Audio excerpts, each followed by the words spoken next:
지난 한 주간 동안도 주 안에서 평안하셨습니까? 한 주간 동안 그리고 오늘 하루도 하나님의 자녀로 그리고 하나님의 백성으로 왕의 통치를 받으면서 그렇게 살아내시느라고 많이들 애쓰셨습니다. 이 저녁에 하나님의 말씀을 다시 한번 묵상함으로 인해서 하나님의 은혜가 여러분과 여러분 가정에게 늘 넉넉하게 임하기를 간절히 기원합니다. 오늘은 21번째 시간이죠. 예레미야라는 선지서입니다. 대선지서. 선지서 중에는 이 분량이 가장 긴 성경이 예레미야입니다. 저희가 소선지서 지난번에 보았듯이 12권이었잖아요. 이 12권 다 합친 것보다 긴 성경이 이 예레미야 성경입니다. 읽기 좀, 한 주 만에 읽기 좀 버거울 텐데, 다음 주가 예레미야 애가 조금 짧으니까, 다음 주랑 이렇게 합쳐서 예레미야 애가 함께 이렇게 읽어 나가시기 바랍니다. 이제 21번째 시간 시작합니다. 자, 이 그림 얼핏 보면 이제 눈에 들어오시죠? 여기에 중요한 것은 선지서와 관련해서 중요한 것은 여기가 바벨론 포로 시대 70년 이 시기죠. 이 시기 직전에 사역했던 선지자가 여기 보면 예레미야 이렇게 되죠. 예레미야 앞은요. 예레미야 바로 앞에는 여기 이사야가 바로 앞에 우리가 잘 아는 선지자로서는 바로 앞에 이사야, 그 다음에 예레미야, 그 다음에 포로 시대 활동했던 선지사가 이제 에스겔 이렇게 되죠. 그리고 저희들이 주일날 말씀을 이제 사도행전 하고 있는데 사도행전이 끝나면 8월 그리고 9월에 이 포로기 이후에 두 소선지서를 살펴봅니다. 학계, 말라기. 이거는 이제 8월, 9월 두 달 동안 저희들이 살펴볼 내용이고요. 그러니까 지금 바벨론 포로 가기 직전에 사역했던 선지자, 그리고 바벨론 포로 시작할 때 사역했던 선지자가 예레미야이기 때문에 여러분 예레미야 내용이 어떤 것이다 라는 것은 이제 약간 감잡을 수 있는 그런 분위기가 됐을 줄 압니다. 자, 시스타나 성당에 그 미켈란젤로라는 유명한 사람이 작품 천장화가 있죠. 천지창조 그리고 최후의 심판 이렇게 돼 있는데 그 중에 이제 예레미야에 관련된 그림이 이렇게 하나 한 부분으로 이렇게 있습니다. 어때 조금 고뇌하는 것 같습니까? 예레미야는 어두운 시대에 사역했던 하나님의 사람입니다. 하나님의 선지자입니다. 그 어두운 시대에 뭐라고 말했느냐면 나라가 멸망할 것이니까 이제 침략하는 그 바벨론에게 항복하라. 이것을 외친 선지자가 예레미야입니다. 여러분 이걸 남의 얘기로 듣지 말고 우리 얘기로 한번 해봅시다. 일제시대가 시작되기 전에 이제 일본이 대세니까 우리가 일본에 항복해야 됩니다. 이렇게 말하면 여러분 그 사람 어떻게 돼야 됩니까? 완전 매국노죠. 이 매국노 중에서도 지금까지도 우리는 친일파 해가지고 막 뭐 단죄하고 막 그러는데 이 예레미야가 지금 그 역할을 한 것이라는 것입니다. 이 우리나라가 있는 이 남쪽 유다는 이제 곧 멸망할 것인데 그러면 이 멸망하는데 우리는 하나님을 믿는 백성이니까 이 담대하게 나가서 적들을 맞아 싸우고 하나님의 이름으로 적 앞에서 이렇게 담대히 서야 되는 것 아니냐 이렇게 선지자가 나가야 되는데 이 선지자는 거꾸로 말한 것이죠. 우리나라는 이제 망했다. 바벨론에게 망할 것이니까 바벨론에게 항복하라. 이것을 외친 선지자. 그러니까 얼마나 힘들었겠어요. 돌로 맞기도 하고 우물에 갇히기도 하고 결국은 나중에 애굽으로 볼모로 같이 잡혀가 가지고 거기서 생을 마감한 사람이 예레미야인 것입니다. 그러니까 미켈란젤로의 이 작품 속에서 이 예레미야의 고뇌, 슬픔 이런 것들이 그려졌고 뒤에 있는 사람을 통해서 이 분위기를 지금 그려낸 작품이죠. 자, 예레미야는요. 여기 보면 유다 왕 요시야 다스린 지 33년 내 사역을 시작했다. 그러니까 사역 시작할 때는 좋은 때 사역 시작했어요. 요시야는 하나님 앞에서 8살에 왕이 됐는데 그 하나님 앞에서 정말 바르게 살았죠. 정말 멋지게 살았죠. 그리고 성전을 정결케 하고 거기서 율법책을 찾고 그 율법책으로 말미암아 회개 운동을 일으키고 유다 전 땅에 하나님 외에 다른 신을 섬기는 모든 것들을 다 멸한 왕이 이제 요시야 왕입니다. 이때 시작한 것입니다. 근데 이때 시작했는데 그 다음 언제까지 했는지 보세요. 유다 왕 여호와김 요시야의 아들 유다의 왕 시드기야 11년 말. 여러분 이때가 언제간지 아세요? 11년 말. 이때가 BC 586년. 586년에 무슨 일이 일어났어요? 여기 나왔죠. 곧 5월에 예루살렘이 사로잡혀 가기까지. 그러니까 예루살렘이 남쪽 유다가 망할 때까지 사역한 사람. 이게 예레미야인 것입니다. 물론 예레미야는 그 이후까지 살았죠. 여기에 보면 사로잡혀 가는데 예레미야는 이제 볼모로 잡혀서 거꾸로 가게 되죠. 그러니까 이제 사역한 시기는 이때까지다라는 것입니다. 그러니까 유다 왕부터 시작해서 나라 망할 때까지니까 격동의 세월을 보낸 거죠. 격동의 세월. 그 격동의 현장 가운데서 이제 사역했던 선지자. 한번 볼까요? 지도로 한번 보면 여기가 이제 이스라엘이에요. 여기가 이스라엘. 여기가 이스라엘이고 여기 아수르는 이제 쇠퇴하게 되죠. 아수르가 대제국이었는데 히스기야 때 18만 명을 한꺼번에 잃고 막 그러면서 아수르는 이제 점점 줄어들기 시작하고 여기 이제 바벨론, 신바벨론이죠. 이 바벨로니아에 의해서 여기는 이제 굉장히 커가게 되고 이 나라가 이제 계속해서 팽창하는 것이죠. 그리고 여기에 기회를 보는 이집트는 여전한 제국 왕국으로 있는 거죠. 그러니까 지금 이스라엘이 어떻게 되느냐 하면 여기 이스라엘이 있는데 여기 아수르, 바벨론, 이집트 사이에 낀 것입니다. 그러면 이때 어떻게 해야 되나요? 외교적으로 잘 줄타기를 잘해야 되죠. 어느 편에 설 건가 이거죠. 어느 편에 설 건가 해서 이 당시에 이제 왔다 갔다 하는 것입니다. 아까 말씀드렸듯이 예레미야는 요시야 왕 때입니다. 요시야 왕 때는 요 아수르가 이제 쇠퇴할 때죠. 아수르가 쇠퇴할 때인데 아수르가 쇠퇴하니까 지금 여기에 있는 이집트가 아수르를 도와서 여기에 있는 바벨론을 치려 그럽니다. 그래서 바벨론을 치려고 이집트가 이렇게 원정을 가는 것이죠. 아수르를 도와서 같이 바벨론을 치려고. 근데 요시야 왕이 이 원정을 떠나는 이집트 군대를 막죠. 이 이집트 군대를 막습니다. 그래서 여기서 전투를 벌이는데 요시야 왕이 이 전투에서 전사를 하는 것입니다. 참 아까운 유다의 왕을 잃게 되는 것이죠. 이 일로 인해서 그 다음은 급격하게 쇠퇴하게 됩니다. 요시야 왕 때는 그래도 하나님 앞에서 선한 왕으로서 마지막 버팀이 되었는데 이 요시야 왕이 죽고 나면서 이 남쪽 유다는 확 줄어들게 되죠. 그래서 요시야 왕이 이 여호아스 자기 아들을 왕으로 세웠는데 이 애굽이 요시야 왕을 해서 이겼으니까 어떻게 되는 거예요? 이 여호아스를 끌고 가버리는 거죠. 애굽으로 끌고 가서 죽게 되고 대신 이제 여호와김을 세우는 거죠. 여호와김 이렇게 되는데 요거는 이제 다음 편을 보면서 할게요.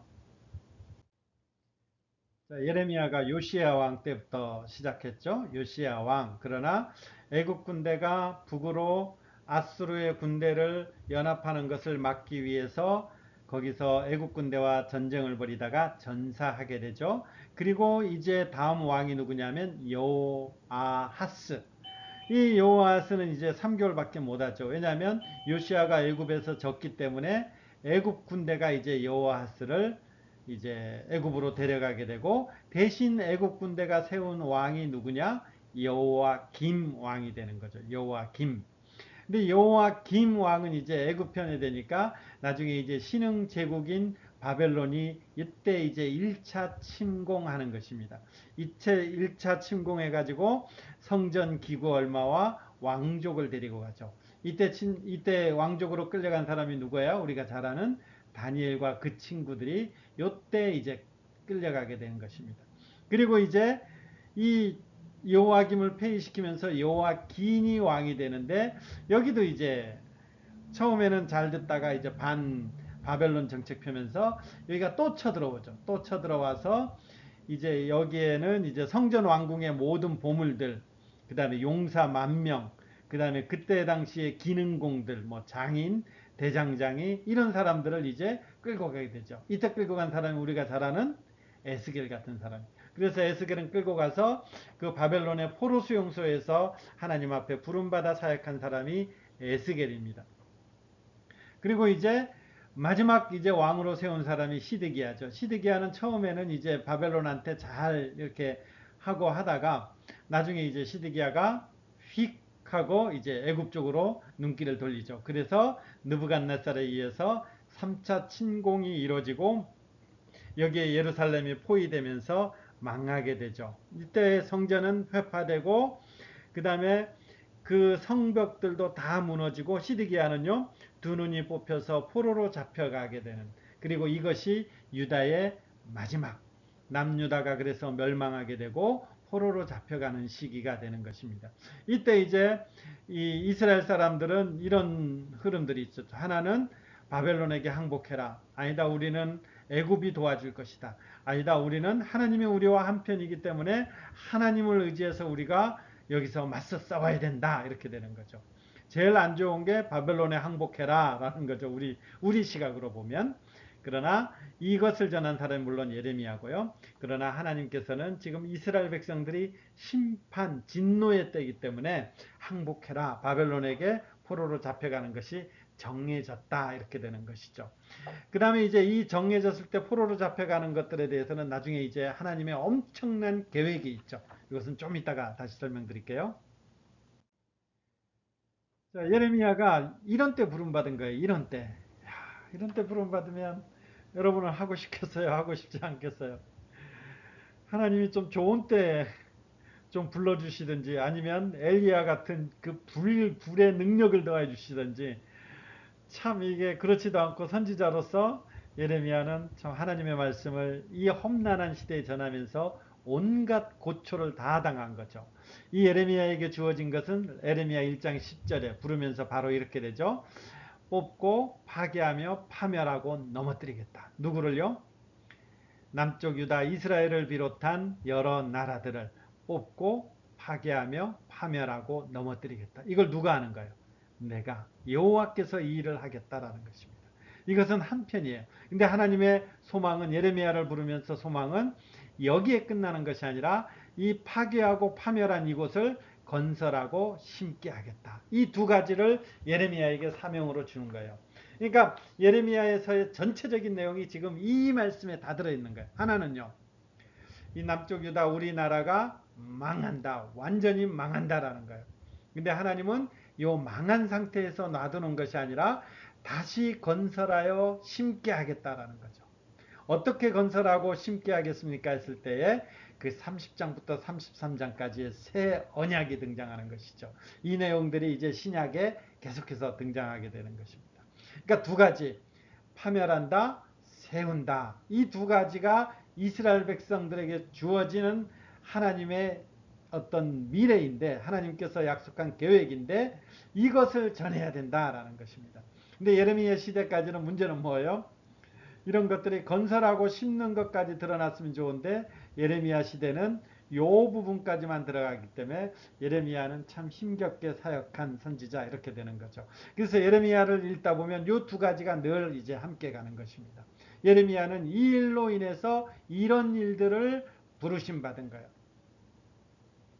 이것은 예레미야뿐만 아니에요. 우리에게도 지난주 사도행전 하면서도 말씀드렸지만 이것은 우리에게도 다 마찬가지예요. 하나님께서 우리를 불렀으면 부르심의 목적이 있는 거예요. 그것은 개인마다 다 다른 거예요. 대의적으로는 같지만 개인마다 다 다른 거예요. 그때 내가 하나님 앞에 어떻게 서야 되는가라는 것들은 우리가 예레미야를 보면서 또 배울 수 있는 또 한 모습일 것입니다.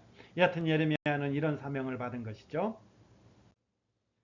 그러면 왜 하나님은 이 이스라엘을 파멸시키려고 하고 있고 예레미야는 그 사명을 감당해야 되느냐라고 했을 때 우리는 알고 있죠. 예레미야 시대의 이스라엘의 죄악 때문, 하나님만을 의지하는 것이 아니라 그들이 우상을 숭배했고 특별히 지도자들의 타락들이 있었기 때문에 그런 것이죠. 우상을 숭배하고 지도자들의 타락. 나중에 가면 이 타락한 그 죄들을 구체적으로 막 얘기하죠. 그들은 몰렉에게 인신제사, 자녀들을 인신 제사로 드리기도 하고 이런 것들을 하나하나 다 지적하게 되는 것이죠. 그러니까 이 지도자들이 타락하니까 지도자들이 타락한데 우리하고 무슨 상관입니까 했을 때 지도자들이 타락하니까 그 백성도 타락하게 되고 그로 말미암아서 그 백성도 하나님 앞에 죄악을 짓게 되고 또 상대적으로 또 그 백성은 지도자들이 타락함으로 말미암아 당연히 받아야 되는 어떤 국가의 보호를 못 받고 유린당하는 이런 일들이 이제 일어나게 되는 것이죠. 이스라엘의 죄악은 예레미야에 대해서 정말 극명하게 이렇게 보여주고 있죠. 이 죄악을 가장 잘 설명한 것이 예레미야 7장, 이 성전 설교라 그래요. 성전 설교는 나중에 나오는데 이 하나님께서 예레미야를 통해서 성전에서 설교한 거예요. 여러분 이 부분은 한번 찾아봐요. 1061페이지 예레미야 7장 4절 보세요. 너희는 이것이 여호와의 성전이라 여호와의 성전이라 여호와의 성전이라 하는 거짓말을 믿지 말라. 여호와의 성전이라 이렇게 반복하는 것은 이 히브리어의 굉장히 최상급이라는 거예요. 이 사람들이 여호와의 성전, 이 성전만 있으면 된다라는 거예요. 그래 놓고 자기들은 어떻게 하는 거예요? 그 다음부터 보면 그 죄를 짓는 거죠. 죄를 짓는 거죠. 도둑질하며 살인하며 간음하며 거짓 맹세하며 바알에게 분향하며 너희가 알지 못하는 다른 신들을 따르면서 뭐라고 하는 거예요? 10절 보면 우리가 구원을 얻었나이다. 이렇게 되는 거죠. 그러니까 이런 거짓말을 믿지 말라라는 거예요. 여호와의 성전이다. 여호와의 성전이다. 여호와의 성전이다. 온갖 죄를 저지르면서 우리는 선민 구원받은 백성이다. 성전이 있다. 이런 거짓말들을 믿지 말라라는 거죠. 그러면서 이제 11절 내 이름으로 일컬음을 받은 이 집, 이 성전이 너희 눈에는 도둑의 소굴로 보이느냐. 그 다음 지독한 말씀 하시죠. 13절 보세요. 여호와의 말씀이니라 이제 너희가 그 모든 일을 행하였으며 내가 너희에게 말하되 새벽부터 부지런히 말하여도 듣지 아니하였고 너희를 불러도 대답하지 아니하였다. 그러니까 이제 16절에 어떻게 하나요? 그런즉 너는 이 백성을 위하여 기도하지 말라. 그들을 위하여 부르짖어 구하지 말라. 내게 간구하지 말라. 왜요? 내가 내게서 듣지 아니하리라. 이게 성전 설교예요. 이 이스라엘 백성들이 야 우리가 구원받았다 하면서 지 멋대로 하는데 이런 사람들의 중보 기도하지 말고 나도 그 기도를 듣지 않겠다라는 거죠. 근데 하나님이요 예레미야 32장부터 33장까지 가면 이스라엘 백성들이 포로로 잡혀갔을 때 그들에게 하라고 명령한 것이 있어요. 너희는 내게 부르짖으라. 그러면 내가 듣겠다. 이 기막힌 반전이 예레미야에서는 여러 번 나오는데 여하튼 이제 오늘 설교는 그런 그 성전 설교는 그런 거예요. 이 백성을 위하여 기도하지 말라. 내가 듣지 않겠다라는 것입니다. 그 이유들에 대해서 쭉 설명하게 되죠.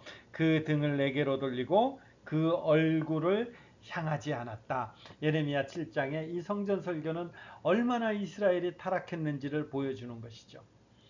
예수를 믿는다 하고 주일날 성경책 들고 교회 열심히 가는데 그 삶은 완전 엉망이라는 거예요. 그러면서도 뭐예요? 야 나는 예수 그리스도로 말미암아 구원받았다. 이렇게 하는데 하나님께서 그 이스라엘 백성들을 두고 뭐라고 해요? 그런 거짓말을 믿지 말라. 그 거짓말을 믿지 않다. 7장 8절 보세요. 보라 너희가 무익한 거짓말을 의존하는도다. 이렇게 되는 것이죠. 그래서 하나님께서 남유다의 멸망을 선언합니다. 보라 내가 북쪽 모든 종족과 내종 바벨론의 왕 느부갓네살을 불러다가 이 땅 그 주민 사방 모든 나라를 쳐서 진멸하고 놀램 비웃음거리가 되게 하고 땅으로 영원히 폐허가 될게 할 것이다. 누구를 통해서요? 바벨론을 통해서다는 거죠. 내가 그들 중에서 기뻐하는 소리, 즐거워하는 소리와 신랑의 소리와 신부의 소리와 맷돌 소리와 등불빛이 끊어지게 하리니 이 모든 땅이 폐허가 되어 놀랄 일이 될 것이며 이 민족들은 70년 동안 이제 바벨론 왕을 섬기는 포로 생활이 시작된다. 남유다의 멸망을 선언하는 것이 예레미야 25장입니다. 물론 여기서 70년은 정확히 70년은 아니에요. 이것은 아마 상징적인 숫자라고 표현하기도 하고 완전한 숫자라고 표현하기도 하는데 여하튼 이제 70년 포로 생활을 하게 될 것이다. 남유다의 멸망 선언이 예레미야 25장에 등장하게 되는 것이죠. 그 등장에서 이제 이스라엘 백성들은 아무런 소망이 없는데 성경에 이 예레미야 31장부터 30장부터 33장까지를 다 삽입해 놓았어요. 이 30장부터 33장은 꿀송이보다 단 그 말씀이에요. 요즘 우리가 매일 성경 가지고 큐티하는데 요즘 본문이 딱 여기죠. 그래서 이 30장부터 33장은 저도 아침마다 이제 큐티 모임하는 멤버들에게 계속해서 강조하는데 30장부터 33장은 빼먹지 말고 꼼꼼히 읽으십시오. 몇 번을 강조하는데 이걸 여러분들에게도 강조하고 싶어요. 30장부터 33장은요. 읽으면 너무 좋아요. 이 너무 좋은 성경을 꼭 꼼꼼히 한번 잘 읽어보시기 바랍니다. 자, 요거는 우리가 한번 찾아서요. 1098페이지 30장 보면 이런 표현들이 나와요. 30장 2절에 보면 이스라엘의 하나님 여호와께서 이와 같이 말씀하여 이르시기를 내가 내게 일러준 모든 말을 책에 기록하라. 책에 기록하라는 것은요. 반드시 지키겠다라는 거죠. 반드시. 그러니까 말로 하는 것이 아니라 기록된 것, 문서로 남겨놓는 것은 반드시 지키겠다라는 거죠. 뭘 말하느냐? 3절 여호와의 말씀이니라 보라 내가 내 백성 이스라엘과 유다의 포로를 돌아오게 할 날이 오겠다. 그 다음 표현요. 그 조상들에게 준 땅으로 돌아오게 할 것이다. 이 표현이 반복돼요. 돌아오게 할 것이다. 돌아오게 할 것이다. 조금 넘겼어요.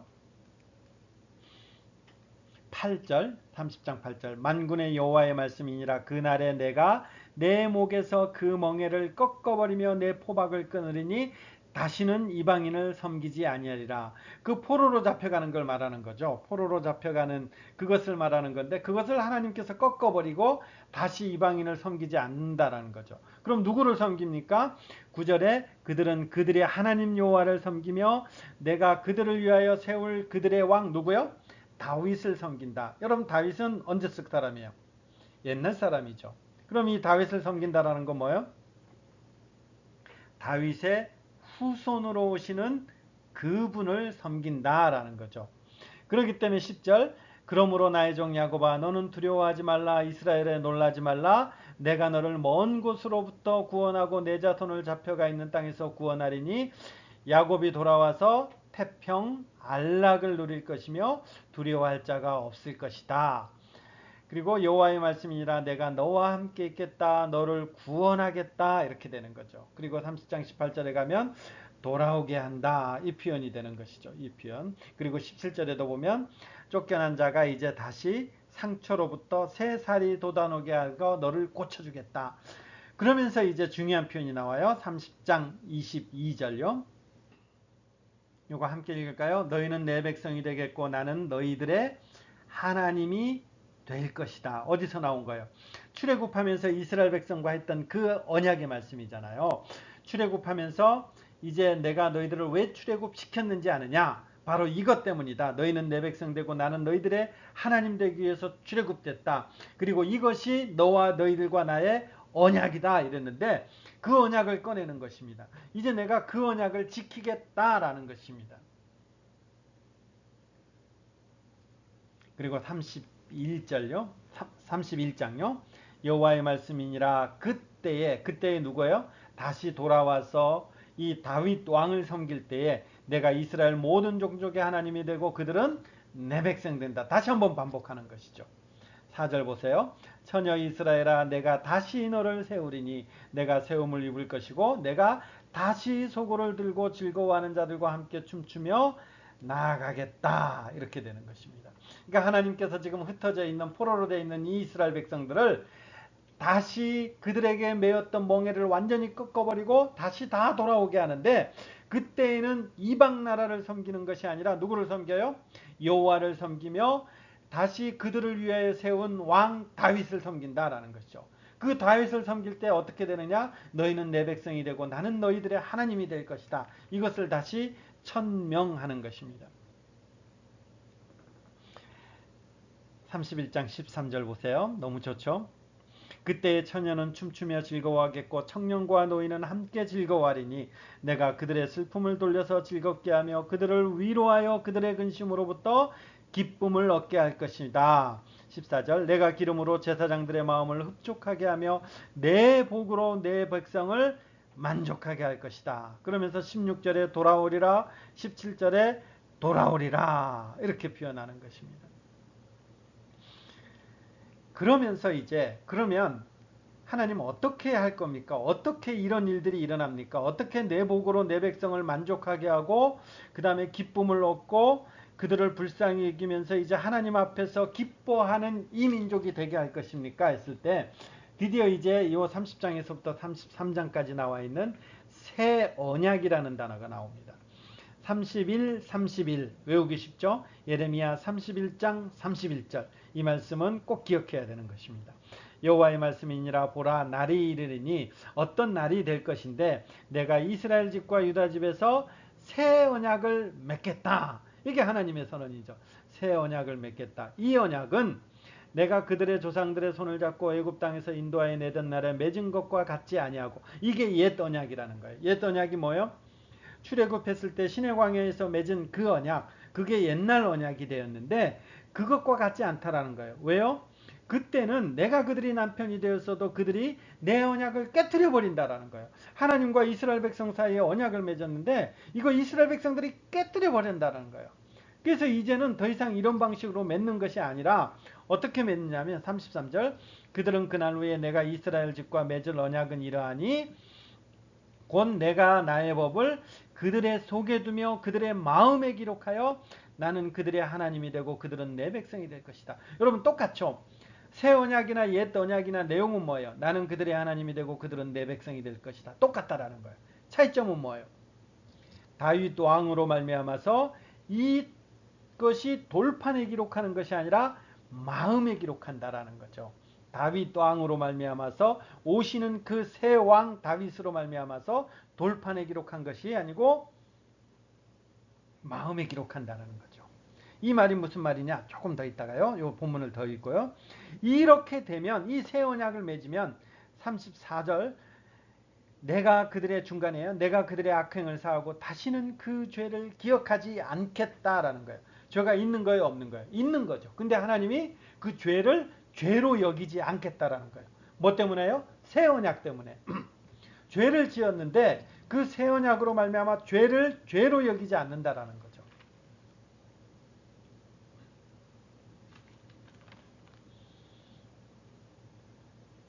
32장 36절 보세요. 그러나 이스라엘의 하나님 여호와께서 너희가 말하는 바 칼, 기근, 전염병으로 말미암아 바벨론 왕의 손에 넘긴 바 되었다는 이 성에 대하여 이제 내가 이렇게 말하는데 37절 돌아오게 해서 38절 그들은 내 백성이 되겠고 나는 그들의 하나님이 될 것이며 그들이 다시 예루살렘에 돌아왔는데 그들은 내 백성이 되겠고 나는 그들의 하나님이 되겠고 39절 너무 좋아요. 내가 그들에게 한 마음과 한 길을 주어 자기들과 자기 후손의 복을 위하여 항상 나를 경외하게 하고 내가 그들에게 복을 주기 위하여 그들을 떠나지 아니하리라 하는 영원한 언약을 그들에게 세우고 나를 경외함을 그들의 마음에 두어 나를 떠나지 않게 하고 내가 기쁨으로 복을 주되 분명히 나의 마음과 정성을 다하여 그들을 이 땅에 심으리라. 여러분 복 계속 나오죠. 밑줄 쳐도 돼요. 여호와께서 이와 같이 말씀하시니라 내가 이 백성에게 이 큰 재앙을 내린 것 같이 허락한 모든 복을 내가 이스라엘 백성들에게 내리겠다라는 것입니다. 하나님께서 새 언약으로 말미암아서 이스라엘 백성들이 그 하나님을 아는 그 하나님의 언약 백성이 되는 엄청난 복들을 이제 내가 진짜 다 퍼주어야 되겠다 막 이렇게 되는 것입니다. 그렇기 때문에 이스라엘 백성들은 이제 어떻게 할 수 있느냐? 아까 말씀드렸던 부분이요. 33장 2절 이를 행하시는 여호와 그것을 만들며 성취하시는 여호와 그의 이름을 여호와라 하는 이가 이와 같이 이르시되 너는 내게 부르짖으라 내가 내게 응답하겠고 내가 알지 못하는 크고 은밀한 일을 내게 보이리라. 아까는 뭐라 그랬어요? 간구하지도 슬퍼하지도 말라. 내가 그 기도 듣지 아니하겠다 하는 그 하나님이 이 포로 생활 속에서 지금 하나님께서 이 포로 생활을 속에서 하나님 앞에 기도하면 하나님께서 다 응답해 주신다. 지금 엄청난 그 약속의 말씀을 하고 있는 것이죠. 그러면 이 새 언약이 뭐냐? 이 부분에 조금만 더 나가면요. 33장 15절. 그날 그때 내가 다윗에게서 한 공의로운 가지가 나게 하리니 그가 이 땅에 정의와 공의를 실행할 것이요. 그날에 유다가 구원을 받겠고 예루살렘이 안전히 살 것이며 이 성은 여호와는 우리의 의라는 이름을 얻게 된다. 여호와께서 이와 같이 말씀하시니라. 이스라엘 집이 왕위에 앉을 사람이 다윗에게서 영원히 끊어지 아니할 것이다. 이거 사무엘하 7장에 나와 있는 다윗 언약이지 않습니까? 다윗 언약을 지금 다시 꺼내는 거예요. 하나님이 예레미야를 통해서 다윗 언약을 다시 꺼내면서 다윗에게서 한 공의로운 가지가 나는데 그 다윗에게서 난 이 공의로운 가지로 말미암아 정의와 공의가 실현되고 구원받겠고 그 나라의 왕위는 영원히 끊어지지 않는다. 이런 약속이 이제 33장까지 이루어지는 거죠. 자, 30장부터 33장까지 잠깐만 정리해 보면요.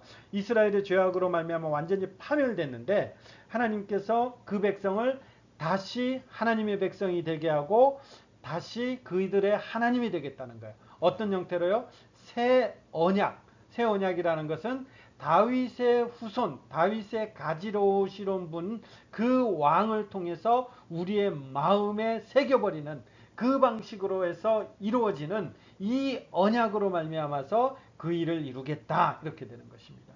그럼 그 일이 뭡니까? 우리가 알고 있지만 조금 살펴볼게요. 에스겔 36장 20절.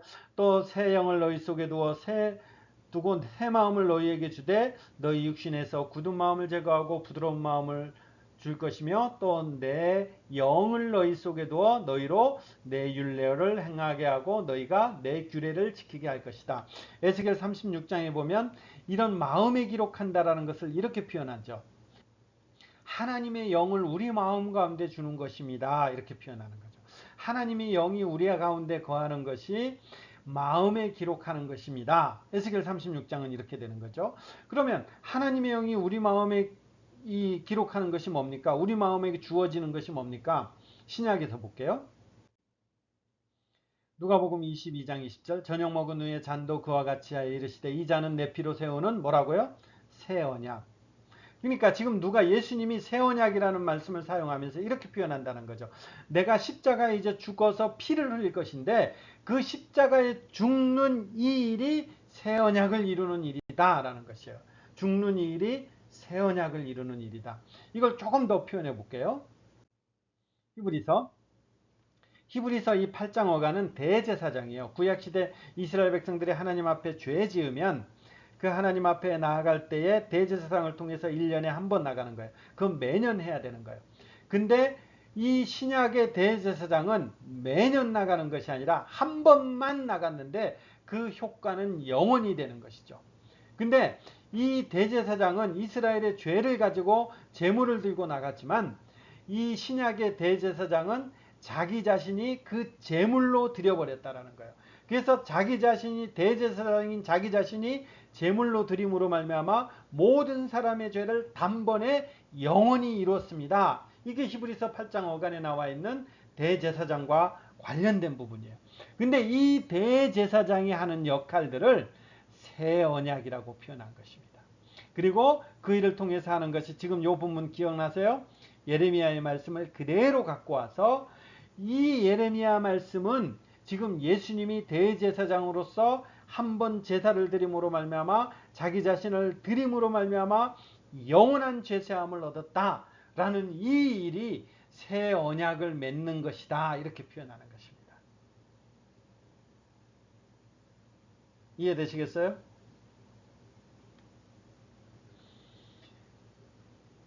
그러니까 예레미야 30장부터 33장까지 이 복을 준다라고 했는데 이것은 이제 이 구약시대 예레미야 당시에 일어난 것이 아니고 우리가 신약시대까지 하면 예수 그리스도를 통해서 이루실 그 일들을 얘기하는 거죠. 어떻게요? 예수 그리스도가 이 땅 가운데 오셔서 그분이 죽으심으로 말미암아 성령 하나님께서 우리 안에 내주하게 되고 이제 우리는 그 하나님께서 죄악을 기억하지도 않는 존재가 되었고 그리고 하나님 앞께서 우리에게 마음에 기록했기 때문에 우리는 그 새 언약을 맺어서 이제 하나님 앞에서 우리는 복된 인생, 복을 누리는 인생, 그런 인생으로 살아가는 자다.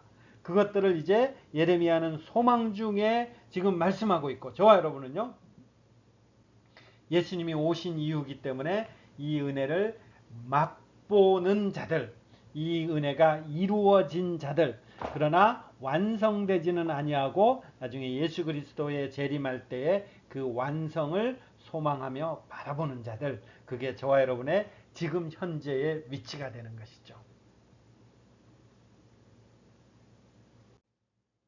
그렇기 때문에 70년 포로 생활의 의미는 뭐예요?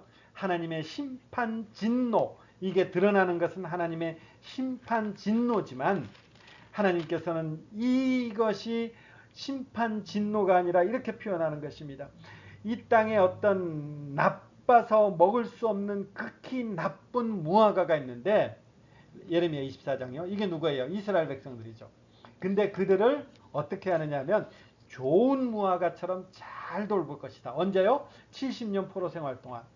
그러니까 나쁜 무화과 나면 다 쳐내버리고 완전히 갈아엎어 버릴 건데, 하나님께서 좋은 무화과처럼 잘 돌볼 것이다 라는 것입니다. 옛날에 제가 이 설교 한번 한 적 기억나세요? 잘 돌볼 것이다. 이 말씀 생각하면 참 가슴이 벅찬 말씀이죠. 어떤 때요? 이스라엘 백성들이 하나님 앞에 너무 이쁜 짓 하고 잘 살 때가 아니고, 이스라엘 백성들이 심판과 진노 아래 있는데 하나님께서 그 백성을 포기하지 아니하시고 그 백성을 향해서 내가 잘 돌볼 것이다.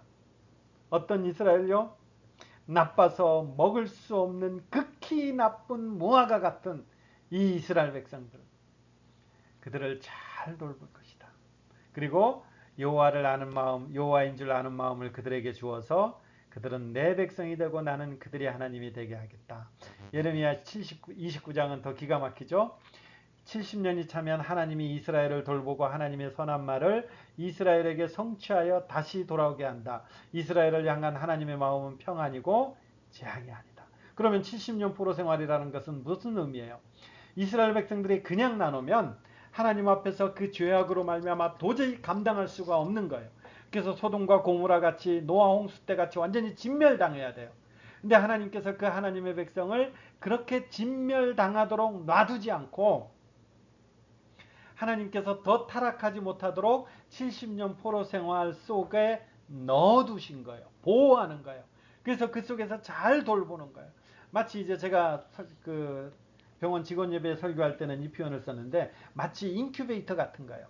이스라엘 백성들이 연약하고 죄악 속에서 하도 빠져드니까 인큐베이터에 탁 넣어서 그 인큐베이터가 공급하는 것으로 살아갈 수 있도록, 하나님께서 주시는 것으로 보호받으면서 안녕할 수 있도록 하는 그 단계가 70년 포로 생활이라는 거예요.